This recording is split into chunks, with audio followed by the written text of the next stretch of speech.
Everything you've ever been told about the importance of self-control is based on a huge misunderstanding. And it all starts with the marshmallow test.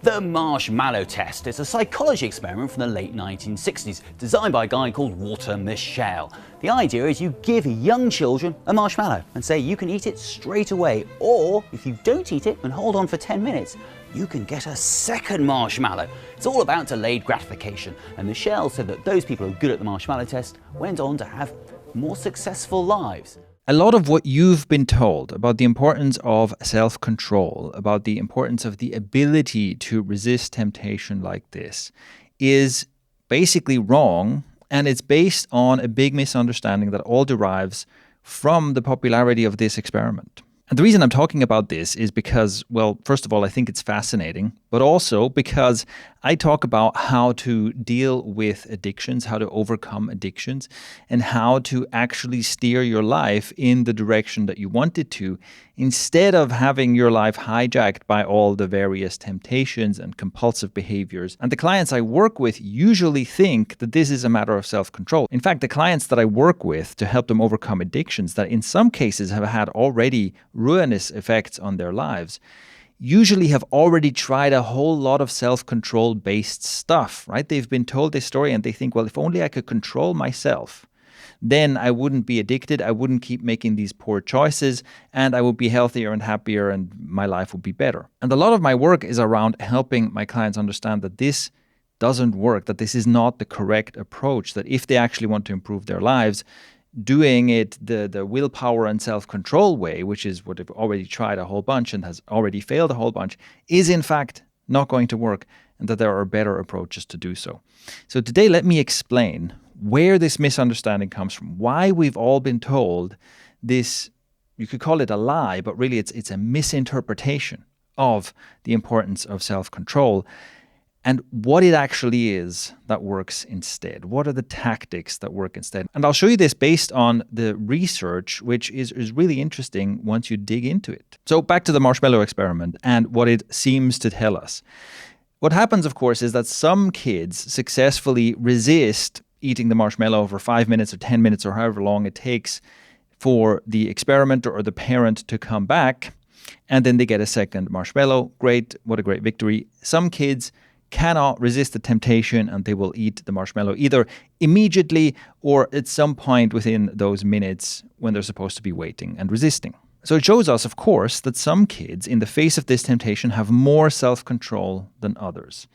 And it seems to show us that the kids who have more self-control also have generally better life outcomes in other areas of their lives. In fact, that's one of the reasons why this study became so popular. It's not just that it's very easy to understand and you can easily make cute videos about it with kids desperately trying to resist a marshmallow. It's also that it seems to be a very obvious metaphor. It's like delayed gratification, right? Can you put off instant gratification now for a better reward in the future? And isn't that how success works? You know, you have to resist goofing off and playing video games now, and instead you're studying hard because you want to get the good grades so you can get the good job so that in the future you have the good career. That's delayed gratification, right? Or you want to resist spending the money you have right now and instead you put it in a savings account or you invest it.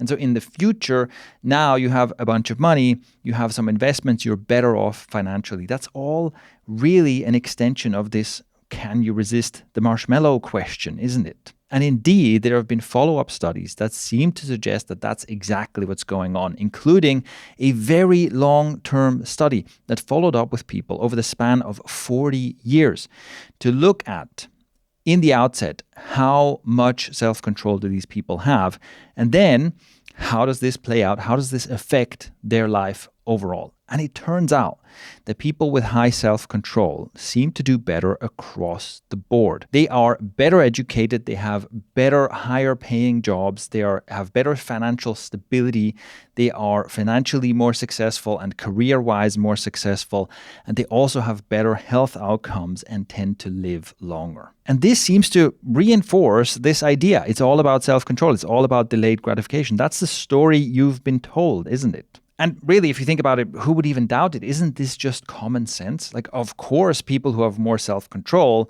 will end up doing better. But here's where it gets interesting, because when we take a closer look, we can see that this self-control that the happier, healthier, more successful people seem to be exerting is actually an illusion. This has been shown in, unfortunately, much less well-known studies that examined originally the distinction between the trait of self-control and the state of self-control. So think about it like this. A trait of self-control would be like a character trait. It's like, how much of this thing do you have? How much self-control do you have available to you? Which would be a trait like, let's say, your grip strength. And then the state of self-control is, when are you actually using it? Which is, when are you actually squeezing something super hard with your grip? And those are two different things, right? You can have a very strong grip, but hold something very gently. You're not always using all this grip strength trait that you have. You're only sometimes in the state of gripping something very hard. So we can examine this with self-control as well. We can look at, okay, it seems like some people have a lot of the trait of self-control, but what does it actually look like when they use that trait, when they are in the state of self-control? And that is the state that you're in when you're sitting in front of that marshmallow. That's what the marshmallow test is actually measuring. It is putting kids into a situation with the marshmallow in front of them where they have to exert what we think of as self-control, where part of you wants the marshmallow and another part of you says, no, if we wait, we get a second marshmallow. And it's almost like this inner conflict. You can think of it as simply, if there's something highly desirable in front of you and you have to stop yourself, you have to not take it. So maybe for you, that's not a marshmallow.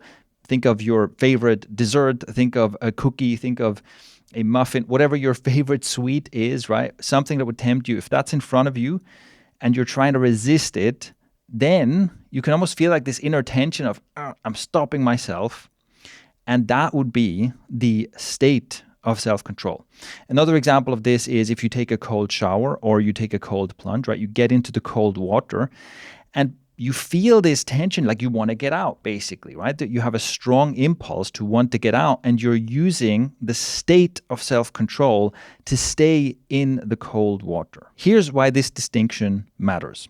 When we look at these people who we say have high self-control, and therefore they have all of these positive life outcomes, they are actually in the state of self-control less often than the people who we say have poor self-control. So in other words, if you look at someone who is healthy and happy and financially stable and financially successful, they are using their self-control muscle, so to speak, less often than if you are looking at the person who is struggling with addictions and doesn't have their life in order and therefore doesn't have a great career and isn't financially stable and so on. There's a misunderstanding here because we're labeling them as high self-control and low self-control, right? We have the person who's a total mess. We go, well, look at them constantly giving in to temptation. Look at them not delaying their gratification. This is a problem of low self-control. But the truth is they are actually in a state of trying to resist stuff much more often than the person over here who's successful and who's got their shit together, where we say this is a person with high self-control. So what's going on here? Something doesn't add up. What this tells us is that the entire framing here is wrong. Because if it were correct that this is a matter of self-control, what we would find is that either both groups are using their self-control muscle, they're in the self-control state equally often, and one group succeeds while the other gives in to temptation, or we would find that the more successful, healthier, etc. people use the state of self-control more often. They more often resist stuff than the other group, and that's why they're more successful. But the opposite is true. So what this tells us is that this entire story about self-control is a misunderstanding. What the successful, happier, longer-lived people are doing is not exerting more or better self-control. It's something entirely different. Now, I'll get into what that is, because ultimately, when we look at these two groups of people, we want to be part of the more successful group, right? We want to be healthier, happier, have more friends, be more socially successful, have better finances, and so on, right? We want to be in that group. And as long as we use the label high self-control and low self-control, we think that the way to get into that group is to, well, exert more self-control. But as it turns out, that is exactly what keeps you stuck in the, I'm going to very uncharitably call them, the loser group, right? The group with the worst outcomes. That's exactly what they do. They're constantly trying to use self-control, and it's constantly not working. I'm emphasizing this point so much because I know how deeply rooted in our minds this is. We have been told this story so much that even questioning it seems maybe ridiculous. Even as you're hearing me explain this, there's probably part of you that goes, yeah, but if I had more self-control, surely things would go better, right? It's kind of hard for us to believe that really this entire thing is just a misdirection. It is making us focus on the wrong stuff. And I'm emphasizing this so much because I know that it's hard to let go of this. Even if actually you can examine your own life and see that, yeah, I try to use self-control to overcome problems or free myself from addictive behavior or whatever, and generally it doesn't work, right? My own life suggests that this doesn't work, but we tend to attribute it to ourselves. We tend to blame ourselves for it, right? So you try to use self-control to stop yourself from doing something, to resist temptation or whatever, to delay gratification. It doesn't work. And then you blame yourself and you think, well, I need even more self-control. But what the research shows us is that there's something else going on. So what are the people in the more successful group actually doing if it's not better self-control? So let's get into what those things are. What are the people in the more successful group actually doing rather than using self-control? And the first is what we could call lifestyle design and environment design. People in the more successful group design their life circumstances and design their environments in such a way that they are tempted a lot less often. And that's one of the reasons why they don't have to use self-control very often. Now, some of the people in this group will do so deliberately. Many of them will do so without even thinking about it. Maybe it's just how they've grown up. It's just habits that they maybe picked up from their parents. They've never really thought about it, but they find themselves in circumstances where they don't have to constantly resist temptation. A really simple example of this is, how much unhealthy food do you have at home? If your fridge is filled with sodas and desserts and your freezer is filled with ice cream and you've got boxes of cookies in your pantry, then, well, you're constantly going to have to resist temptation, and it's going to be hard for you to be healthy, right? If you have the habit of always stacking your freezer with ice cream and your pantry with cookies, then over the long term, you will probably have poor health outcomes, simply because you're in an environment where the sugary stuff is always tempting you. And even if you are resisting it a lot of the time, you're not resisting it all of the time. And if you compare that to the alternative, if you simply don't have the habit of having sweet and unhealthy foods at home, then you will have better health outcomes across the board without trying hard. And now think about how that applies to lots of other areas of your life. How much temptation are you surrounded by? How many things are there in your environment where you are confronted with that choice? Oh, should I do the thing that is instantly gratifying, or should I do the thing that has better long-term outcomes? And the more you have to make that choice, the more likely it is that you will have poor long-term outcomes. So that's one factor, and it's very practical. You can look at your environment and basically remove temptations from your environment. You can simply go, okay, if I play video games too much, this is one of the things I did many years ago. I was spending way too much time playing video games, and guess what? On my desk was my work computer, and next to it was a gaming console loaded up with loads of games. And so every time I walk into the room, it's like I have that choice to make. Should I spend time working or should I goof off and play video games? And I was making the goofing off choice way too much. So one of the things I did is I removed the video games and the gaming consoles from my environment. And I've done this in many other areas of my life. Whenever I want to change a habit, I always look at my environment first. But there's more. When we examine what is it that the more successful people are doing differently, there's another factor that emerges, which is about motivation. More successful people tend to be more intrinsically motivated, whereas people who struggle tend to be more extrinsically motivated. So what is extrinsic and intrinsic motivation? It is simply the question of, are you working towards a goal that you actually have an internal drive? Are you working on something that excites you in an authentic way, or are you striving towards goals because of external reasons? For example, if you're studying to pursue a career in, let's say, medicine, then, of course, if you succeed at this, that would be one of those things that in a study like the one I mentioned would show up as a positive life outcome, right? You have a high status, high paying career, great stuff. But the question is, if you're studying for this career, is it because you have a real desire to help people in terms of health and medicine? Do you have a real desire to help the sick and injured? Do you have a real fascination with biology and with medicine and the healing arts and sciences? Or is it that you just go, well, this is a high status career, and my parents want me to do something like this. Like, society will accept me more if I get a high paying job in a high status career. It's kind of the thing that I feel like externally I would get approval, and I want the money and things like that. Well, those are all external reasons. So studying for those kinds of reasons, that would be extrinsic motivation. And what you'll find is that people who are extrinsically motivated are just less likely to succeed. They're less likely to do well. They're less likely to finish their studies and get a medical degree. They're less likely to have a successful career in the field once they're done, compared to people who are there from some kind of an internal drive and fascination. So in simple terms, when you're intrinsically motivated, you're much more likely to achieve your goals than when you're extrinsically motivated. Notice how this fits back into the same picture that we were talking about before. The people who have all these better life outcomes, they are succeeding because they are striving for things that actually matter to them, that they actually want.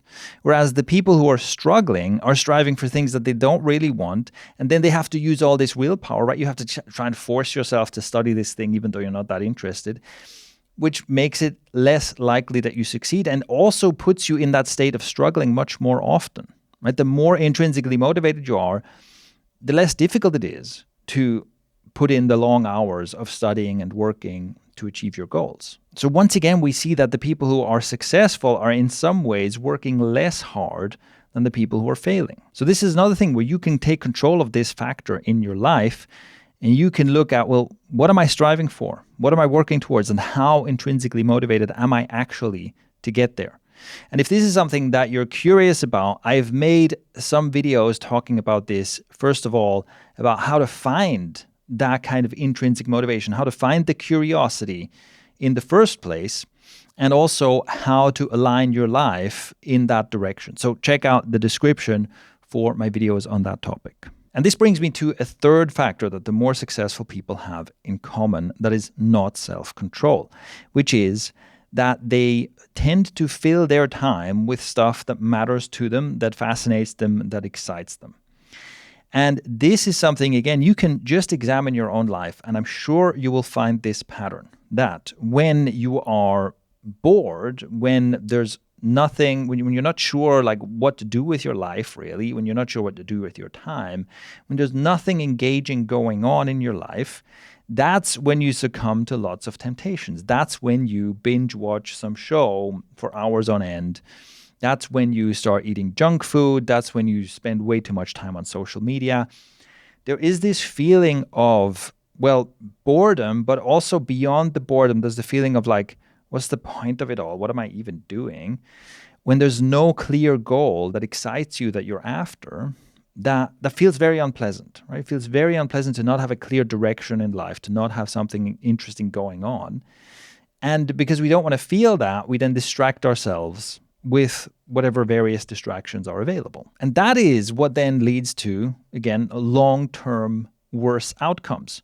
Because the more time I spend distracting myself from this boredom and existential dread by watching Netflix and eating potato chips, the worse my health markers become. And all of that time wasted is, of course, not time that I invest towards something like a successful career. So once again, it's not that more successful people are exerting all this self-control to stop themselves from binging Netflix and eating potato chips. It's that they have more interesting stuff going on. The most successful people tend to have their calendars stacked with stuff that is highly engaging and interesting to them. This is something I can attest to from my own experience. And for the record, I don't think I would have done great on the marshmallow test as a kid. I can imagine that I would have been one of those kids who just immediately chomps down the marshmallow. I don't think that I have great self-control. But I've been an entrepreneur for a very long time, and that has given me a lot of these advantages because as an entrepreneur, I get to decide what I work on. And so what happens is I have been working on business projects that are generally fascinating to me in some way, that are super engaging. It's extremely difficult to build a business, and so it's highly engaging. I'm always engaged in solving difficult problems, essentially, and that takes up loads and loads of my time. But because it's my own business that I'm working on, I am intrinsically motivated to make this happen. I'm not doing it for anyone else. And so it's very easy for me to be highly engaged in this. And I've also noticed this in other aspects of my life. Like in general, my calendar is full of stuff that I'm interested in doing.